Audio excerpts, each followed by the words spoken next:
अस्सलामुअलैकुम। Programme night addition में हम आपको खुशामदीद कहते हैं। नाजरीन, स्पेशल इन्वेस्टमेंट फैसिलिटेशन काउंसिल की एपिक्स कमेटी ने मुल्क के मुआशी कोर इशूज़ को, जो मसाइल हैं, इनको एड्रेस करना शुरू कर दिया है। FBR की रीस्ट्रक्चरिंग से लेकर खसारे वाले तमाम सरकारी इदारों को प्राइवेटाइज करने तक बड़े बड़े फैसले करने के लिए आज एपेक्स कमेटी का इजलास हुआ।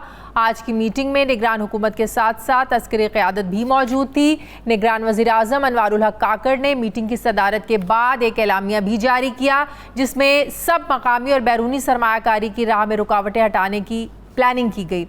इसके अलावा मुआशी अहदाफ हासिल करने के लिए शॉर्ट टर्म और लॉन्ग टर्म प्लान्स पर भी गौर किया गया। इन प्लान्स में जो नुकसान पहुंचाने वाले सरकारी इदारे हैं, खसारे वाले सरकारी इदारे हैं, उनकी प्राइवेटाइजेशन के हवाले से गौर हुआ। पाकिस्तान में बहुत से इदारे, बल्कि लगभग सारे ही सरकारी इदारे इस वक्त खसारे का शिकार हैं, रेलवे से PIA तक और पाकिस्तान स्टील मिल से लेकर पावर सेक्टर तक। लेकिन सब ये जानते हुए भी सियासी हुकूमतें जो निजकारी का अमल था, इसको आगे नहीं बढ़ा सकी। आज जब वज़ीर इत्तलात मुर्तज़ा सोलंकी से पूछा गया कि क्या निगरान हुकूमत ये इख्तियार रखती है कि वो इदारों की निजकारी जैसे बड़े फैसले कर सके, तो उन्होंने कुछ ऐसे जवाब दिया। जो फैसले पिछली हुकूमत करके गई है, जो एम्पावरमेंट हो चुकी है निगरान हुकूमत की, वो हम कर सकते हैं और हमारी जो कानूनी राय है वो यही है, इसलिए हम करेंगे। PDM हुकूमत ने जाते जाते निगरान हुकूमत के इख्तियारात बढ़ाने का कानून पास किया था, यह हम सब जानते हैं, जिसके मुताबिक निगरान हुकूमत निजकारी जैसे फ़ैसलों के अलावा जो बैनुल अक़वामी मुआशी मुआहदे हैं वो भी कर सकती है। PDM के दौर हुकूमत के आखिर में मुल्क में दोस्त खलीजी ममालिक से बैरूनी सरमायाकारों को अट्रैक्ट करने के लिए SIFC यानी सरमायाकारी सहूलत काउंसिल बनाई गई थी, जिसमें खुसूसी तौर पर अस्करी हुकाम को भी मुआशी फ़ैसलों और सिक्योरिटीज़ देने के लिए शामिल किया गया था। प्रेस कॉन्फ्रेंस में निगरान काबीना के वज़ीर ख़जाना, वज़ीर कॉमर्स, वज़ीर पेट्रोलियम भी मौजूद थे। वज़ीर इत्तलात ने मज़ीद कहा कि हुकूमत बैनुल अक़वामी इदारों के साथ किए गए मुआहदों की मुकम्मल पासदारी करेगी, लेकिन बहुत से मुआहदे ऐसे हैं जिनका गलत इस्तेमाल हो रहा है। प्रेस कॉन्फ्रेंस में निगरान वज़रा ने यह भी बताया कि बिजली के बिलों पर रिलीफ का प्लान IMF के साथ हम शेयर कर चुके हैं, 1-2 रोज़ में हतमी नतीजे पर पहुँच जाएंगे। आज के इजलास में एक और अहम मामले पर गुफ्तगू हुई कि पावर सेक्टर्स में बिजली फराहम करने वाली जो कंपनीज़ हैं यानी डिस्कोस के बोर्ड्स को भी गैर सियासी किए जाने का फ़ैसला किया गया। कल भी इस कमेटी का इजलास होगा। कल कोर कमांडर के इजलास में भी इस सरमायाकारी सहूलत काउंसिल के फ़ैसलों को मुकम्मल सपोर्ट करने का इरादा किया गया था कि ऐसी तमाम सरगर्मियाँ जो मईशत को नुकसान पहुँचा रही हैं, उसके ख़ात्मे के लिए हुकूमत की हर तरह से मुकम्मल मुआवरत की जाएगी। नाज़रीन, मुल्क में निगरान हुकूमत के साथ साथ अस्करी क़यादत का मुआशी फ़ैसलों को लेकर एक पेज पर आना एक पॉजिटिव, एक मजबूत मैसेज है। हमने देखा जैसे ये सारे फैसले होने शुरू हुए, डॉलर की कीमत में वाज़े कमी हुई। इंटरबैंक और ओपन मार्केट का फ़र्क 25 रुपये से कम होकर 1 रुपये पर आ गया है। इंटरबैंक में आज डॉलर 2 रुपये सस्ता होकर 302 रुपये 95 पैसे पर बंद हुआ, जबकि ओपन मार्केट में 4 रुपये सस्ता होकर डॉलर 304 रुपये पर आया। मुल्की मईशत की ज़बू हाली और इस गैर यकीनी और अफरा तफरी के आलम में army chief general Asim Munir को खुद मैदान में आना पड़ा।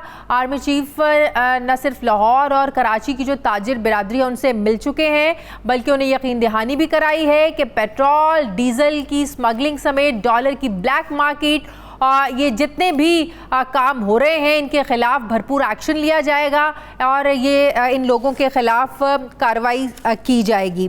मैं बात करूंगी, मुझे माहिर मौशियात डॉक्टर इकरामुल हक साहब ज्वाइन कर रहे हैं। डॉक्टर साहब अस्सलाम वालेकुम, बहुत बहुत शुक्रिया डॉक्टर साहब आपका। डॉक्टर साहब, माजी में भी हमने देखा जब तहरीक इंसाफ की हुकूमत आई 2018 में, तभी जो ताजिर बिरादरी थी, कारोबारी तबका था, नैब से बहुत ज़्यादा तंग था, कारोबारी मसाइल बहुत ज़्यादा थे। तब भी हमने देखा उस वक्त के आर्मी चीफ जनरल बाजवा ने कारोबारी बिरादरी से, ताजिर बिरादरी से, इस तबके से मुलाकात की थी, बहुत सी यकीन दहानियाँ भी करवाई गई थी। इस बार भी ऐसा है, इसमें कोई शक नहीं है कि मुल्क को जब जब मुआशी चैलेंजेस दरपेश आए हैं, हमारी अस्करी क़यादत ने इदारों के साथ मिलकर मुल्क को इन चैलेंजेस से निकाला है। अब जो आर्मी चीफ का इन तमाम मामलात में इंटरवीन करना है और जो एक्शंस होना शुरू हुए हैं, जो डॉलर को थोड़ी ब्रेक लगी है, आपको लगता है कि ये स्टेबल रह पाएगा सब कुछ?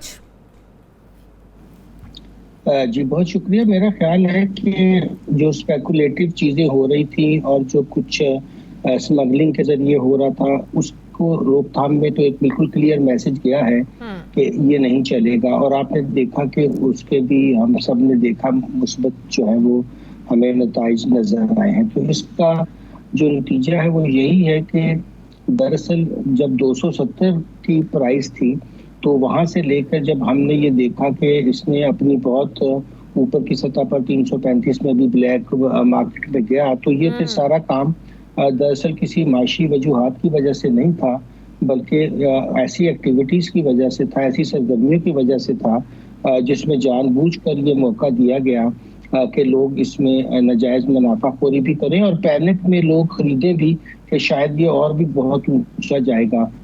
तो गैर यकीनी की सूरत हाल अगर खत्म कर दी जाए और तो इसमें अगर डॉलर अफगानिस्तान स्मगल हो रहा था, बाहर स्मगल हो रहा था, तो इसमें हमारे इदारे कसूरवार नहीं है? वजारत दाखिला को देखना चाहिए था, इस इदारे को देखना चाहिए था। फिर जब मामला बिल्कुल हाथ से निकल जाते हैं तो फिर हमें जो है ना, फिर वो हमारी जो अस्करी क़यादत है वो भी मैदान में आती है। हमारे इदारे पहले इस पर एक्टिव क्यों नहीं होते हैं?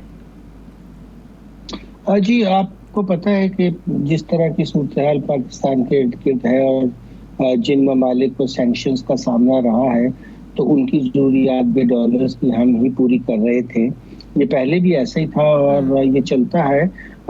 ये जो आपने फरमाया कि इसके बारे में हमें क्या रोकथाम करनी चाहिए, कुछ तो जाहिर है कि अदारों का भी कसूर है, जो हमारे सिविलियन अदारे हैं लॉ इन्फोर्समेंट के, मगर फिर भी ये कुछ ऐसी मखसूस सूरत हाल भी है कि इसका कोई लॉन्ग टर्म सोल्यूशन अगर नहीं होगा तो ये सूरत हाल तो जारी रहेगी, क्योंकि बाहर का ऐसी जब डिमांड होती है तो कोई ना कोई रास्ता लोग निकाल लेते हैं और बहुत बड़े बॉर्डर्स हैं, हर जगह चेकिंग भी नहीं की जा सकती है। तो ये एक मखसूस हालात है जिसमें हम बहुत अरसे से हैं। तो इसके बारे में मिल बैठ कर सोचना चाहिए, उन मालिक को भी एंगेज करना चाहिए, उनके साथ जो ट्रेड है उसको हमें रेगुलराइज करना चाहिए, उसके कोई लॉन्ग टर्म सोल्यूशंस निकालने चाहिए।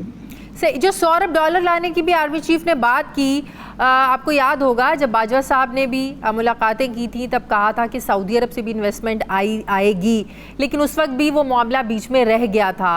तो आपको लगता है जो $100 अरब की बात हो रही है, सऊदी अरब से भी आएंगे, कतर से भी आएंगे, UAE से भी आएंगे, अगर ये आते हैं तो कितना इससे आपको आपके ज़र मुबादला को फ़ायदा होगा और हमारी मईशत को कितना संभाला मिलेगा? जी जाहिर है कि इस सूरत हाल में दोस्त ममालिक की तरफ ही पाकिस्तान देखता है, क्योंकि जो बुनियादी मईशत के मामलात हैं कि हम अपने फंडामेंटल्स को दुरुस्त करें और जहाँ जहाँ इस्लाहत की ज़रूरत है खुद अपने पाँव पर खड़े हों। तो ये जिस तरह की इन्वेस्टमेंट हम बात कर रहे हैं उसके लिए भी अगर माहौल हम साजगार बनाएंगे, जो हमारी कॉस्ट ऑफ डूइंग बिजनेस, अब देखिए एनर्जी इतनी महंगी है और फिर वो आती भी नहीं है और बहुत से मसाइल हैं इंफ्रास्ट्रक्चर के, तो हमें उम्मीद तो रखनी चाहिए, मगर साथ साथ ये कोशिश भी करनी चाहिए कि हम अपनी अंदरूनी सूरत हाल भी तो मुनासिब करें जिसकी वजह से लोग यहाँ इन्वेस्टमेंट करें। अगर अपने आपके ख्याल में इन्वेस्टमेंट ना करने में सबसे बड़ी रुकावट क्या है? महंगी एनर्जी या कुछ और मसाइल? जी और मसाइल भी हैं, जैसे आपने देखा हमारा टैक्स का निज़ाम बहुत ख़राब है।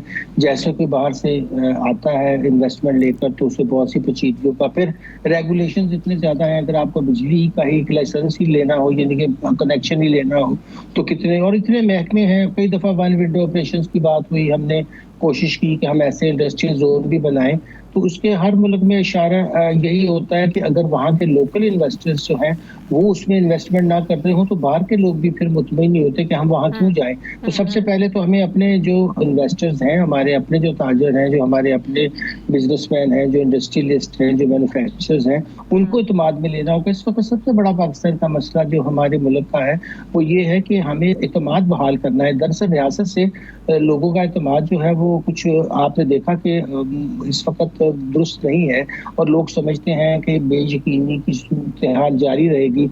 अगर हम इसको कामयाब हो जाए ख़त्म करने में तो कोई वजह नहीं, क्योंकि हमारे लोकल भी लोगों के पास बहुत पैसा है। क्योंकि अब देखें उन्होंने इसको डॉलर की शक्ल में क्यों महफूज करने की कोशिश की है, यहाँ से बाहर क्यों भेजने की कोशिश की है।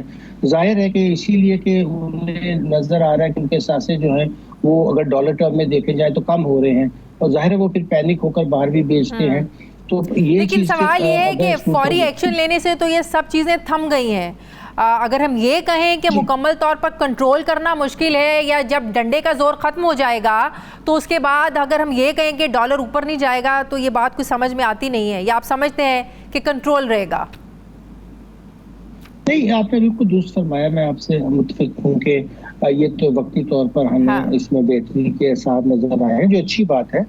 मगर जब तक हम बुनियादी चीज़ों को दुरुस्त नहीं करते हैं, जैसे मैं अर्ज कर रहा था कि अगर बिजनेस का माहौल बन जाए, जो लागत है वो वाकई हम कम करने में कामयाब हो जाएं, हम लोगों को ये यकीन दिलाने में कामयाब हो जाएं कि अब हम मईशत को बहाल करके उसको दुरुस्त सिमत में डाल रहे हैं, अदारे अपने काम सही कर रहे हैं, लोगों को फैसिलिटेट करना हमने शुरू कर दिया है, तो फिर कोई वजह नहीं।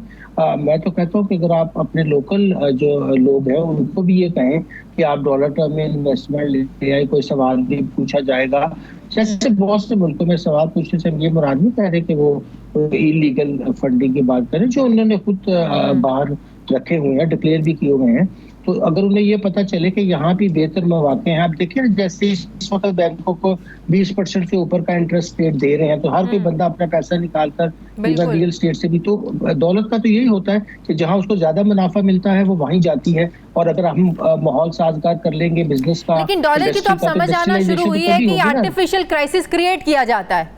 अब कंट्रोल भी तो हुआ है ना? जी बिल्कुल बिल्कुल, जी बिल्कुल। लेकिन इसके साथ ये बात भी दुरुस्त है कि हमारे पास डॉलर का कमी भी है, क्योंकि हमारी बरामदात भी गिरी हैं और हमारी रेमिटेंसेस भी गिरी हैं। तो इसकी तरफ इंपोर्ट्स भी कर रहे हैं। जाहिर है आप जितने डॉलर बाहर दे रहे हैं उतने आपको आ नहीं रहे हैं, तो जाहिर है गैप तो बढ़ेगा। जी जी बिल्कुल, आपने सही फरमाया। तो इसलिए ये सारी चीजें तभी हो सकती है कि अगर हम ये सारी कोशिशें एक यकवक्त शुरू करें, सिर्फ लॉ एनफोर्समेंट वाले इशू को रिजॉल्व करके टोटल मसाइल नहीं हल हो सके। एक और चीज़ बताएं, इस वक्त जो लोगों को सबसे बड़ा मसला है जाहिर है वो बिजली के बिलों का है।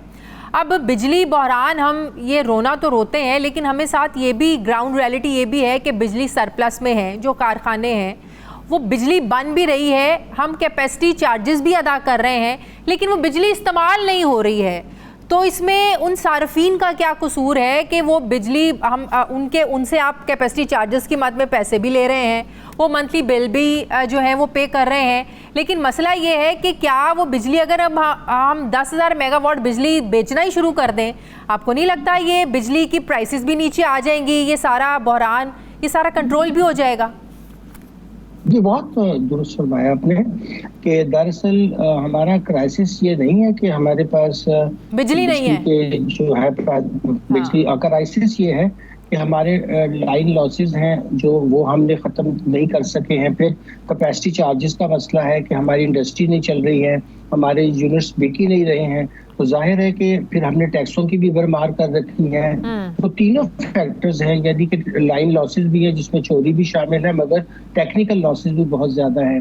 अब मैं फिगर्स भी दे सकता हूँ अपने नाज़रीन के लिए, मगर अगर आप समझ लें तो ये हाफ प्राइस हो सकती है अगर ये दो चीज़ें कंट्रोल कर ली जाए। एक हम लाइन लॉसेस और जो थेफ्ट है उसको ख़त्म कर लें, और दूसरा अगर हम अपने टेक्निकल लॉसेस के साथ कैपेसिटी चार्जेस जो हम पे कर रहे हैं उतनी ही बिजली हम बेच भी सकें, तो ये आधी कीमत तो यहाँ हो जाएगी, और आधे अगर टैक्स कम कर दिए जाएं, जाहिर है कि वो भी बहुत बेजा लगे हुए हैं। तो सिर्फ अगर हम हर साल यही जोर देते रहें डॉक्टर साहब, जल्दी मार्केटें बंद कर दो, जल्दी रेस्टोरेंट्स बंद कर दो, जल्दी कारोबार बंद कर दो, कारोबार का भी आप नुकसान कर रहे हैं। बिजली तो ऑलरेडी हमारे पास है, हम उसको यूज नहीं कर पा रहे हैं, वो किसका फॉल्ट है? वो हमारा ही फॉल्ट है कि पैसे भी पे कर रहे हैं, बिजली इस्तेमाल भी कर रहे हैं। तो आपके ख्याल में सिर्फ जल्दी मार्केटें बंद करना, रेस्टोरेंट्स बंद करना, कारोबारी औकात में कमी लेके आना, सिर्फ ये सोल्यूशन नहीं है? नहीं, ये तो बल्कि उल्टा काम है कि आप जो आपके पास अवेलेबल बिजली है उसको इस्तेमाल करने के बजाय आप कैपेसिटी चार्जेस भी देते रहेंगे और इस्तेमाल भी नहीं करेंगे। बल्कि एक्टिविटीज तो जितनी बढ़नी चाहिए जिन ममालिक में 3-3 शिफ्टों के अंदर बरामदात वाली फैक्ट्रियां काम करती हैं, वो बांग्लादेश की मिसाल देख लें, और वो कहीं के कहीं जा रहे हैं बरामदात में। तो हमारे लिए तो बहुत ज़रूरी है कि हम अपनी एक्टिविटीज़ को बढ़ाएं। जितनी हम अपनी कारोबारी सरगर्मियां बढ़ाएंगे, हमारी बिजली ज़्यादा तो उससे रेट भी नीचे आएगा। और जो उससे मैंने अर्ज किया कि और बहुत सी जो हमारी टेक्निकल खराबियां हैं, उसमें स्ट्रक्चरल खराबियां हैं, उनको भी अगर हम दूर कर लें तो ये बिजली भी हम बहुत नीचे ला सकते हैं। अच्छा, और 5,000 रुपए का नोट बंद करने की जो बातें हो रही थी या जो तजावीज़ दी जा रही थी, इससे क्या फ़ायदा होना है 5,000 का अगर आप नोट बंद कर देते हैं? जी सर, मेरा ख्याल में बगैर सोचे समझे ऐसी बात करने से ये नुकसान हो सकता है कि अगर आप करें तो फिर डॉलराइजेशन मुकम्मल भी हो सकती है। आगे पाकिस्तान डॉलराइजेशन की वजह से मुश्किल का शिकार है। हाँ, अगर आप चाहते हैं कि आप बेहतर हो, इकोनॉमी डॉक्यूमेंटेड हो, तो डिजिटल बेस्ड पेमेंट्स हैं और बहुत सी चीजें हैं, तो उसके लिए भी एक माहौल बनाना पड़ता है। इस तरह से कह देना कि आज कल से 5,500 के नोट बंद कर दे, ये कर दे तो उससे ये बड़ा अच्छा हो जाएगा, ये सोच समझ कर करने वाले फैसले होते हैं। इसके लिए बहुत सी चीजों को देखना पड़ता है, स्टेक होल्डर्स के साथ गुफ्तगू करनी पड़ती है। और जब लोग शामिल हो जाते हैं इसमें, तो फिर ऐसे इकदाम करने चाहिए। अगर हम यूनिलैटरली करेंगे तो इसके नुकसान ज्यादा होंगे और फवायद कम होंगे। ऐसे काम होना चाहिए कि हम डिजिटाइजेशन ऑफ इकोनॉमी की तरफ जाएं, हम डॉक्यूमेंटेशन ऑफ इकोनॉमी की तरफ जाएं, मगर उसका तरीका ये नहीं है। अभी तो लोगों को फैसिलिटेट करना चाहिए, इकोनॉमी को रिवाइव करना चाहिए और फिर आगे ये चीजें सोची जा सकती हैं। बहुत बहुत शुक्रिया हमारे मौशियात डॉक्टर इकरामुल हक साहब, बहुत शुक्रिया आपका। मुझे प्रोग्राम में एक ब्रेक लेनी है, नाज़रीन वापस आते हैं वक्फे के बाद।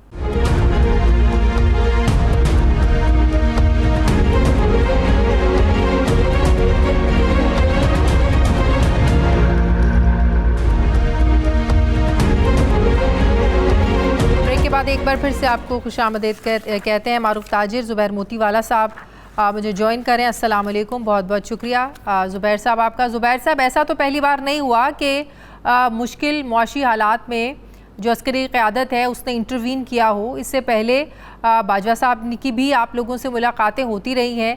इस बार की मुलाकात में आप लोगों की जो होप्स हैं वो कितनी हाई हैं? कुछ लोग कह रहे हैं कि कॉन्फिडेंस बिल्डिंग मेजर्स बहुत ज़्यादा है, इससे ज़्यादा वो लोग इसको आगे नहीं देख रहे हैं इस मुलाकात को, क्योंकि वो लोग समझते हैं कि पहले भी जो मुलाकातें होती रहीं, बहुत से मुआहदों की भी बातें होती रहीं, बाहर से इन्वेस्टमेंट लाने की भी बातें होती रहीं, लेकिन ऐसा हुआ नहीं। अब की बार क्या मुख्तलिफ था इस मुलाकात में? देखिए, मैं आपको बताऊंगा, एक तो मैं जो ना कितने चैनल्स के कितने लोगों को समझा चुका हूँ। देखिए, हम जनरल कियानी से लेकर आज तक कम अज कम मैं जो चीफ ऑफ आर्मी स्टाफ होते हैं वो कराची आते हैं, जब टेक ओवर करते हैं, जब जा रहे होते हैं तो नए के साथ और पुराने के साथ एक मीटिंग होती है। एजुकेशनल सिलसिला है जो हमारे साथ होता है। बाजवा साहब के साथ जब हालात खराब हुए तो 2-3 मीटिंग उनके साथ भी हुई और अब जाहिर है उनके साथ जब अब चीफ ऑफ आर्मी स्टाफ के साथ बैठते हैं तो एक अलग बात होती है। इस दफा जो जनरल आसिम मुनीर के साथ जब बैठे, अब मैं आपको बोलिए इन्वर्टेड कॉमर्स में कहता हूँ, उसके अंदर कॉन्फिडेंस बिल्डिंग क्यों हुई? इसलिए हुई कि वो होमवर्क करके उन्होंने जब अपने टेन्योर के अंदर वक्त गुजारा, सऊदी अरेबिया होके आए, यूएई होके आए, उनके नाम के साथ जब एक आदमी chief of army staff country का बात कर रहा है तो कॉन्फिडेंस तो आना ही चाहिए। नहीं आएगा मेरी समझ नहीं आता, मुझे तो कम से कम आया। और वहाँ जितने लोग बैठे थे सबने यही बात की कि जो हमारा जब हम आए थे तो इस तरह भी कैफियत थी और अब जब हम जा रहे हैं तो कदरे सुकून वाली बात है। क्योंकि जब आप $50 बिलियन की 2 मुल्कों से लाने की बात कर रहे हैं और आज हमारा सबसे बड़ा मसला क्या है? हमारा सबसे बड़ा मसला फॉरेन एक्सचेंज की अनअवेलेबिलिटी है, शॉर्टेज ऑफ फंड्स है। इसको अगर आप नेट आउट करते हैं, फिर उन्होंने एक और बात बड़ी अच्छी की, वो ये की कि आप $10 बिलियन ऐसे होंगे जो हम रुपए में इनको वापस करेंगे, डॉलर्स में नहीं। इसका मतलब है कि net gain of your reserves will go up by $10 billion. It's not a small amount. इतनी बड़ी अमाउंट है कि इससे आपके जो है ना करंट अकाउंट डेफिसिट के ऊपर उसका मुस्बत असर आएगा, बैलेंस ऑफ पेमेंट के अंदर सबसे बड़ा असर आएगा। फिर आपकी जब डॉलर रिजर्व्स होंगे तो ये जो प्रेशर आता है मार्केट के अंदर, वो जो आप मार्केट प्राइस और बैंक के जो दाम है उनमें बहुत ज्यादा फर्क हो रहा है, वो नहीं होगा। अवेलेबिलिटी ऑफ डॉलर होगा। जो दुनिया का कॉन्फिडेंस पाकिस्तान के ऊपर जैसी जो हम बातें सुनते हैं वो एलसी हमारी नहीं खुलती, इसलिए खुलती। अब जब बैंकों के पास डॉलर होंगे, स्टेट बैंक के पास डॉलर होंगे, एजेंसियां खुलेंगी, आपका जो मईशत का पहिया है वो चलेगा। इन्वेस्टमेंट तो ठीक है, ये तो कोशिश है ना कि इन्वेस्टमेंट आए, हमारे मुल्क में 100 अरब डॉलर आए, लेकिन इन्वेस्टमेंट के लिए जो एक माहौल साजगार होना चाहिए या होता है, क्या वो आप समझते हैं कि वो साजगार है? जिस तरह बिजली महंगी है हमारे मुल्क में, उसका मैं आपको जवाब दे दूं। देखिए, बिजली का महंगा होना और ये जो मीटिंग का होना दोनों मुख्तलिफ बातें। एक बात, पहली बात यह है कि हम कौम को ये समझना चाहिए कि जो बात हो रही है SIFC की हुई।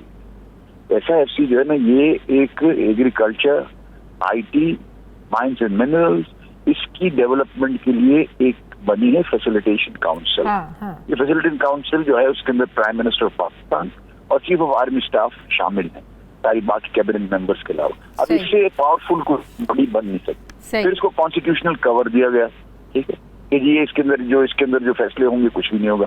फिर इसके अंदर वन विंडो फैसिलिटी लाई गई। इन तमाम चीजों को अगर आप देखते हैं तो ये इसके अंदर अब इसका जो डाउनफॉल है, हम जब जहाँ फंसते हैं वो IMF के पास जाते हैं। अब जब आपके पास अगर डॉलर्स होंगे और आपको IMF के पास जाने में जब आपका बात करने का जो तरीका होता है फर्क होता है। एक आदमी जिसके जेब में पैसे होते हैं उसके बात करने का तरीका अलग होता है, उसकी जेब में पैसे नहीं होते उसके बात करने का तरीका अलग होगा। वो हमको आएंगे, वो एग्रीकल्चर में सऊदी UAE जो है वो फूड सिक्योरिटी को देख रहे हैं। फूड सिक्योरिटी के लिए वो पाकिस्तान आ रहे हैं और कल्टीवेशन में शामिल होंगे, मॉडर्न मीन्स ऑफ एग्रीकल्चर को अपनाएंगे। हम भी उनसे सीखेंगे और ये हमसे सीखेंगे, क्योंकि उन्होंने आज भी उन्होंने टेक्निकल फैसिलिटी देने का, आपकी क्रॉप की जो मेंटेनेंस होती है थ्रू इलेक्ट्रॉनिक मीन्स, उसको उन्होंने किया है। क्योंकि 3 दिन के बाद सीरियसनेस इसकी है कि 2 दिन के बाद या 3 दिन के बाद एक पूरी टीम जनरल साहब ने भेजी, वो सारों ने हमको प्रेजेंटेशन दी अलग अलग इन सब। अच्छा, मेरा एक सवाल, अब इस इंटरवेंशन के बाद ये सारे स्टेप्स लेने के बाद इसके पॉजिटिव रिजल्ट्स तो आ रहे हैं। आपने देखा कि डॉलर को भी एक ब्रेक लगी है, इंटरबैंक ओपन मार्केट का जो एक फ़र्क था वो भी कम हुआ है। क्या ये सिर्फ तब तक है जब तक ये चीज़ें एक्टिव रहेंगी, डंडा चलेगा, ये एक्शन होगा, तब तक रहेगा, या एक स्टेबिलिटी हमें लॉन्ग टर्म देखने को मिलेगी? देखिए जी, मैं आपको बताऊं कि अगर हम यही बातें करते रहे कि ये होगा कि नहीं होगा, कुछ नहीं हो रहा था ना। अब कुछ हो रहा है। मैं तो इस बात को मानता हूँ, मैं तो देखिए पाकिस्तानी हूँ, पाकिस्तान है तो हम हैं, पाकिस्तान नहीं है तो हम नहीं। अब पाकिस्तान के बाद जिन नामसायब हालात का हम सामना कर रहे थे, आज अगर उसके अंदर बेहतरी की कोई गुंजाइश नजर आती है तो हम कहाँ जाएंगे? अगर आपको अंधेरी सड़क में जा रहे हैं और कहीं रोशन गली नजर आएगी तो आप बोलेंगे मैं यहाँ से निकल जाऊं ताकि जो ना मुझे रास्ता ठीक मिल जाएगा। आज हम अगर ये बात नहीं सोचेंगे कि पाकिस्तान के हक में क्या बेहतर है, पाकिस्तान के हक में क्या सऊदीया $25 बिलियन की कमिटमेंट करता है, क्या नहीं दे सकता? दे सकता है। UAE अगर 50 की करता है तो वो भी दे सकता है। कुवैत और जो है ना कतर है वो भी दे सकते हैं। हमको ये पॉजिटिवली देखिए, आज ये हम जो ना कि हमारे बहुत सारे, मुझे बड़ा अफसोस होता है कि जो सवालात होते हैं वो इस तरह के, पॉलिटिक्स में क्या बोला, अरे पॉलिटिक्स को छोड़ो, हमें पॉलिटिकल है, हमारा पॉलिटिक्स से कोई ताल्लुक नहीं। हम पॉलिटिकल बात ना सुनने ना करते हैं ना। क्या उस मीटिंग में भी सियासी जमातों के हवाले से बात नहीं हुई कि अच्छे लोग भी हैं सियासी जमातों में, बुरे लोग भी हैं? देखिए, उन्होंने जो कहा वो हमने सुन लिया, ठीक है। हम उसके ऊपर कमेंट नहीं कर सकते। हम तो कमेंट उस पर करते हैं जो इकोनॉमी की बात हो, जिसमें पाकिस्तान के अंदर इकोनॉमिकली पाकिस्तान ऊपर आए। पाकिस्तान को ऊपर लाने के लिए हमें जरूरत इस बात की है कि जो शख्स ने इतनी मेहनत की, जो दूसरे मुल्कों में गया, इसके बाद ये सही तीनों जो है माइंस एंड मिनरल्स में हमारे यहाँ काम नहीं हुआ। $6 ट्रिलियन के जो है ना हमारे पास ज़खायर हैं, उस पर किसी ने काम नहीं किया इतने सालों में। वो अगर वो करने की बात कर रहे हैं हम तो सुनेंगे ना, बड़े गौर से सुनेंगे। लेकिन एक और मसला है ना, देखिए स्मगलिंग की हम हमेशा बात करते हैं, ज़ख़ीरा अंदोज़ी की हम बात करते हैं। अभी जो स्मगलिंग, जो डॉलर हमारा अफगानिस्तान जा रही है, कोई आज का मसला तो नहीं है, लेकिन मसला ये है कि हम एक्टिव तब होते हैं जब पानी हमारे सरों से गुजर चुका होता है। तहरीक इंसाफ के दौर में भी ये सब कुछ हुआ, या आज भी ये सब कुछ हो रहा है? मसला ये है कि हम परमानेंट सोल्यूशन क्यों नहीं देखते? अब उन्होंने 2 बातें की है ना, हम स्मगलिंग के खिलाफ भी लड़ेंगे और करप्शन के खिलाफ भी लड़ेंगे। हाँ। तो ये दोनों चीजें जो है ना, वो उन्होंने इन बातों के साथ सिर्फ ये $50 बिलियन की बात नहीं की है, एक रोड प्लान भी किया है। तो जब 50 बिलियन होंगे, ब्यूरोक्रेटिक हर्डल्स की भी बात की है, जो लीगल लकूनाज है उनकी भी बात की। मतलब वो जो बात है उनकी कॉम्प्रिहेंसिव है।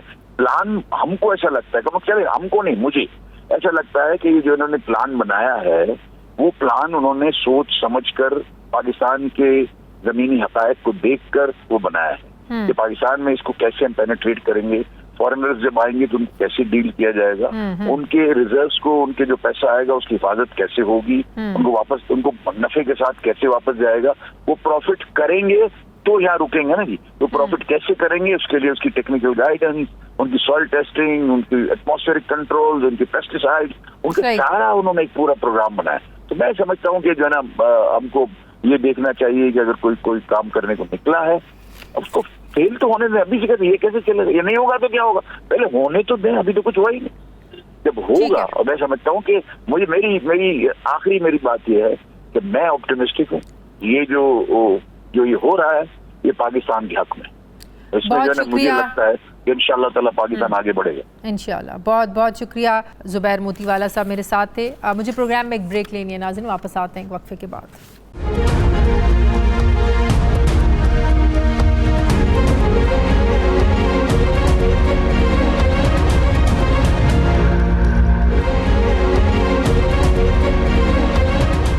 ब्रेक के बाद एक बार फिर से आपको खुशामदीद कहते हैं।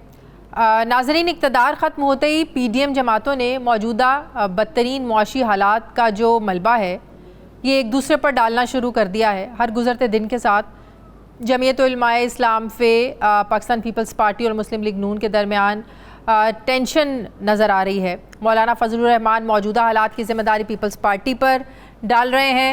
हुकूमत में रहते हुए सब कुछ अपने हाथों से करने वाली पीपल्स पार्टी चाहती है कि हर अच्छाई को पीपल्स पार्टी और बुराई को नून लीग के खाते में डाला जाए, मगर लगता है कि मुस्लिम लीग नून भी अब भरपूर जवाब देने के मूड में है। इख्तलाफात की पटारी उस वक्त खुली जब लाहौर में सहाफ़ियों से बातचीत करते हुए मौलाना फजलुर रहमान ने इलेक्शन में ताख़ीर का ज़िम्मेदार पीपल्स पार्टी को ठहराया। मौलाना साहब ने कहा कि पीपल्स पार्टी अगर वादों से यू टर्न ना लेती तो आज मुल्क में इलेक्शंस हो चुके होते। मौलाना फजलुर रहमान ने जोर दिया कि MQM, BAP समेत दूसरी सियासी जमातों ने इत्तफाक़े राय से फौरी इलेक्शन में जाने का फ़ैसला किया था, लेकिन पीपल्स पार्टी ने बिल्कुल आखिरी वक्त में तहरीक अदम एतमाद लाने पर जोर दिया। फिर पीपल्स पार्टी के तर्जुमान फैसल करीम कुंडी ने मौलाना के बयान को नज़रिया ज़रूरत करार देते हुए कहा कि मौलाना साहब को देर से समझ आती है कि दुरुस्त फ़ैसला क्या था और गलत फ़ैसला कौन सा है। उन्होंने ज़ोर दिया कि असम्बलियों से इस्तीफ़े के हवाले से मौलाना की बात मानी जाती तो चेयरमैन PTI आज मजबूत हो जाते। फैसल करीम कुंडी ने यह भी कहा कि पीपल्स पार्टी इलेक्शन के लिए पहले भी तैयार थी, हम आज भी तैयार हैं, और हमने तो पंजाब में उम्मीदवारों को टिकट्स भी दे दिए थे। जिनके पास उम्मीदवार नहीं थे वो इलेक्शन से भाग रहे थे। तो सवाल उठता है कि मौलाना तैयार थे, PP भी तैयार थी, तो फिर इलेक्शन से भाग कौन रहा था? यही सवाल जब चेयरमैन पीपल्स पार्टी बिलावल भुट्टो जरदारी के सामने रखा गया तो उसका जवाब उन्होंने दिया कि इलेक्शन के लिए पीपल्स पार्टी कल भी तैयार थी, आज भी तैयार है। मैं मौलाना फजल रहमान साहब के जो बयानात है इस एपिसोड पे जो उसका एक स्टेटमेंट है उस पर मैं ज़्यादा डिटेल में तो नहीं जाना चाहूँगा, मगर आपको इतना बताना चाहूँगा कि पाकिस्तान पीपल्स पार्टी पहले भी इलेक्शंस के लिए तैयार थे, मई 14 पे इलेक्शंस करने के लिए तैयार थे, 60 डेज में इलेक्शंस करवाने के लिए तैयार थे, और 90 दिन आइन के मुताबिक इलेक्शंस करवाने के लिए तैयार है। उनसे ये सवाल पूछा जाए जो हर इलेक्शन से भागते हैं। बिलावल भुट्टो जरदारी ने यह भी कहा कि हमारा कोई सियासी मुखालिफ नहीं, हमारा मुकाबला महंगाई से है। नाज़रीन, ये जो लफ्ज़ी जंग है ये मौलाना और पीपल्स पार्टी के दरमियान ही नहीं बल्कि नून लीग और पीपल्स पार्टी में इलेक्शन से पहले हल्का बंदियों समेत चीनी बहरान पर भी इख्तलाफात सामने आ चुके हैं, जिसके ऊपर मुस्लिम लीग नून के राना सनाउल्लाह ने कहा कि चीनी बरामद करने का मौक़िफ़ आसिफ अली जरदारी का था, लेकिन फ़ैसला पूरी काबीना ने किया। अब बज़ाहिर ऐसे लग रहा है कि मामला जैसे जैसे इलेक्शन की तरफ बढ़ेंगे वैसे वैसे PDM जमातों में इख्तलाफात मज़ीद खुलकर सामने आएंगे ताकि इलेक्शन के लिए हर पार्टी को कोई बयानिया मिल सके। मगर सवाल ये है कि क्या PDM जमातें एक दूसरे को हालात का ज़िम्मेदार ठहरा कर आवाम की हिमायत हासिल कर सकेंगी जो पहले ही उनकी 16 महीनों की हुकूमत का खमियाजा भुगत रहे हैं। सवाल ये भी है कि सियासी जमातों को इक़्तिदार के मज़े लूटने के बाद ही सब कुछ क्यों याद आता है। ख़बरें ये भी आ रही हैं कि मुस्लिम लीग नून की नायब सदर मरीम नवाज़ ने इलेक्शन से पहले पीपल्स पार्टी का गढ़ सिंध उसको फ़तह करने का मिशन संभाल लिया है, और इस हवाले से मरीम नवाज़ के दौरे का एक शेड्यूल भी बनाया जा रहा है। ये पेशरफ्त इसलिए होने जा रही है क्योंकि सिंध से कई सियासी शख्सियात ने नून लीग में शामिल होने का ग्रीन सिग्नल भी दिया है। क्या मुस्लिम लीग नून सिंध में अपनी साबका इत्तेहादी जमात को टफ टाइम दे पाएगी? अगर पीडीएम जमातों के इख्तलाफात मज़ीद बढ़ते हैं तो आने वाले दिनों में सियासी मंजरनामा क्या होगा? इस सूरत हाल का फ़ायदा मुश्किलात का शिकार पीटीआई को कितना हो सकता है? इसमें मैं बात करूंगी मुस्लिम लीग नून के रहनुमा राना एहसान अफजल साहब। अस्सलाम वालेकुम, बहुत बहुत शुक्रिया राना साहब आपका। राना साहब, मौलाना साहब कह रहे हैं, क्या ये वो बात दुरुस्त कर रहे हैं कि पाकिस्तान पीपल्स पार्टी अगर इलेक्शन के लिए पहले मान जाती तो इलेक्शंस आज हो चुके होते? अदम एतमाद वो चाहते थे, अदम एतमाद लेकर आना, क्या ये बात दुरुस्त है कि अदम एतमाद लाने का फैसला और जिद सिर्फ पाकिस्तान पीपल्स पार्टी की थी? देखें, पहले उस वक्त बहुत सारी जो मुख्तलिफ राय थी, और मैं समझता हूँ कि इस वक्त जो है वो माजी को कुरेदना उसका कोई फायदा नहीं है। अदम एतमाद बहरहाल उस पर सारी जमातों का इत्तेफाक हुआ तो वो मुमकिन हुआ।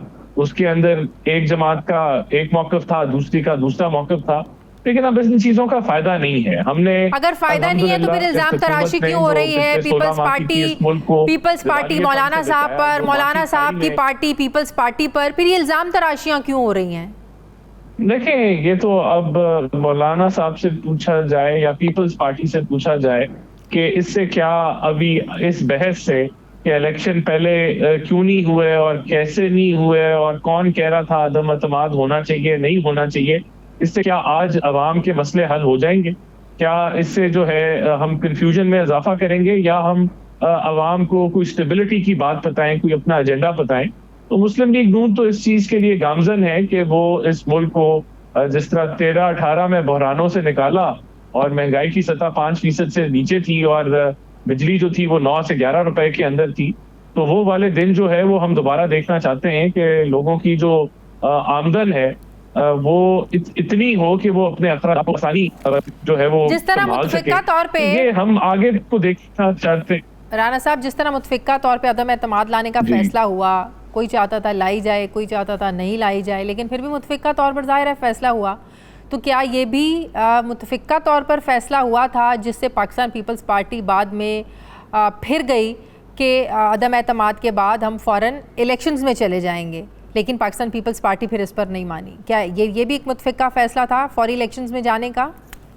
देखिए, उस वक्त बिल्कुल ये पीएमएलएन का मौक़िफ़ था कि हम जो है फौरी इलेक्शंस में जाएंगे, लेकिन उस वक्त फिर जो हमें बताया गया कि और जो मामला थे माशी के IMF की डील कौन करेगा और अगर डील ना हुई तो खुदा ना खास्ता मुल्क दिवालियापन की तरफ चला जाएगा, तो बिल्कुल ऐसी सोच थी, मौजूद थी कि हमें फौरी इलेक्शन में जाना चाहिए। लेकिन उस पर ये चीजें तो आ चुकी हैं रिकॉर्ड के ऊपर के फिर इस तरह की ब्रीफिंग्स भी मिली कि अभी अगर माशी तौर पे छोड़ के जाया जाता है तो उससे मुल्क को नुकसान होगा, और फिर ये फैसला तब्दील हो गया कि फौरी इलेक्शंस में हमें नहीं जाना और हमें मुल्क की मईशत को जो है वो संभाला देना है। अभी कौन सा संभाला दे के गए हैं? अभी कौन सा आवाम को सुकून दे के गए हैं? बिलों से बेचारे आवाम बेहाल, बुरे हाल, सड़कों पर आने पर लोग मजबूर, अभी कौन सा सुकून दे के गए हैं आप? देखिए, आप ठीक कह रही हैं, महंगाई तो है, लेकिन उसकी वजह क्या है? क्या अगर हम IMF का मुआहदा जो स्टैंड बाय एग्रीमेंट है, अगर उसके बगैर हुकूमत चले जाती तो आज क्या डॉलर 400 से भी ऊपर जा सकता था? समझ में नहीं आ रही कि जो PDM के इत्तेहादी आप जमातें हैं, आप लोग हैं, मौलाना साहब हैं, फिर पीपल्स पार्टी है, क्या बयानियाँ लेकर आप लोग उतरेंगे? महंगाई का बयानियाँ लेकर उतरेंगे? किसको जिम्मेदार ठहराएंगे? पिछले 16 महीने तो आप लोगों ने हुकूमत की है, किसके खाते में डालेंगे ये महंगाई? किसके खाते में डालेंगे माशी बदहाली को? क्या करेंगे आप लोग? देखिए, बहुत सिंपल सी बात है, ये मुश्किल नहीं है। किसी हुकूमत की अगर परफॉर्मेंस है तो वो कोई चंद महीनों की नहीं होती, उसका टेन्योर होता है 5 साल का। तो हमारी जो 5 साल की परफॉर्मेंस थी उसमें 9 से 11 रुपए की बिजली थी, 5% से कम। लेकिन ये 19 महीने आप लोगों ने अपनी खुशी से लिए ना, ये अवाम ने तो नहीं कहा कि आप ले लें, आप लोगों ने खुशी से लिए। अगर 5 साल ही लेने तो फिर इंतजार करना चाहिए था इलेक्शंस का। नहीं, ये एक कोलिशन हुकूमत थी और इसकी कारकर्दगी ये थी कि इसने मुल्क को दिवालियेपन से बचाया।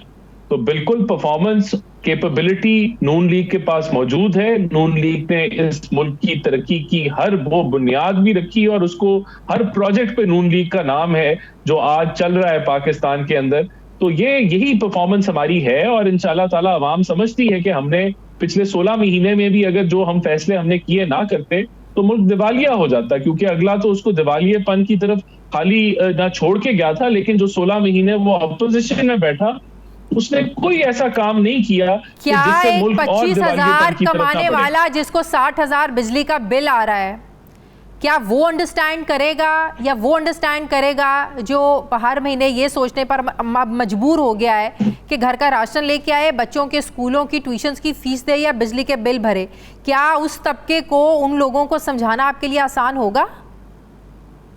देखें, उस तबके के पास हम हर रोज जाते हैं, हमारे दफ्तर वो लोग आते हैं, हमें उनकी दर्द का हमें पता है, हम भी उसको महसूस कर रहे हैं, हम उनके साथ मिलते हैं, वही हमारे हलके के लोग हैं और हम हलकों में मौजूद हैं। इंशाल्लाह ताला हमने उनके मसाइल कम किए थे, उसमें कमी लेके आए थे 13-18 में, और इंशाल्लाह अब भी अगर हमें मौका मिला तो हम मुल्क को तरक्की की राह में लेके जाएंगे और उनकी ये महंगाई के मसले को इंशाल्लाह हल करेंगे। उनको यकीन है कि मियां नवाज शरीफ जो पहले भी करके दिखा चुका है इन चीजों को, हम आगे भी करेंगे। हमने देखे कोई जमात जो जा रही हो वो मुश्किल फैसले नहीं करती, वो तो इजी राह जो है वो तलाश करती है, जिस तरह पीटीआई ने किया कि जाते हुए बिजली सस्ती कर दी, गैस सस्ती कर दी, पेट्रोल सस्ता कर दिया, एमनेस्टी स्कीम अनाउंस कर दी और मुल्क को तबाह कर दिया। ये ऑप्शन हमारे पास भी मौजूद थी, लेकिन हमने वो मुश्किल फैसले किए जो कौम की जरूरत है। और आगे भी अगर हमें मुश्किल राह इख्तियार करनी पड़ी, हमने रिफॉर्म्स का एजेंडा बिल्कुल मुकम्मल है हमारे पास कि क्या टैक्स रिफॉर्म्स की जरूरत है, क्या पावर सेक्टर की रिफॉर्म्स की जरूरत है, और हम इंशाल्लाह इस मुल्क को जो है बिल्कुल इसकी मईशत को बहाल करेंगे। तो ये इस चीज का अवाम को भी पता है और हम उनको समझाएंगे और इंशाल्लाह उनको समझ आएगी। बहुत शुक्रिया। मुस्लिम लीग नून के रहनुमा राना एहसान साहब मेरे साथ हैं। प्रोग्राम का वक्त खत्म हो गया। नाज़रीन, फीडबैक जरूर दें, अपना ख्याल रखें, मुझे इजाजत दें, अल्लाह हाफिज।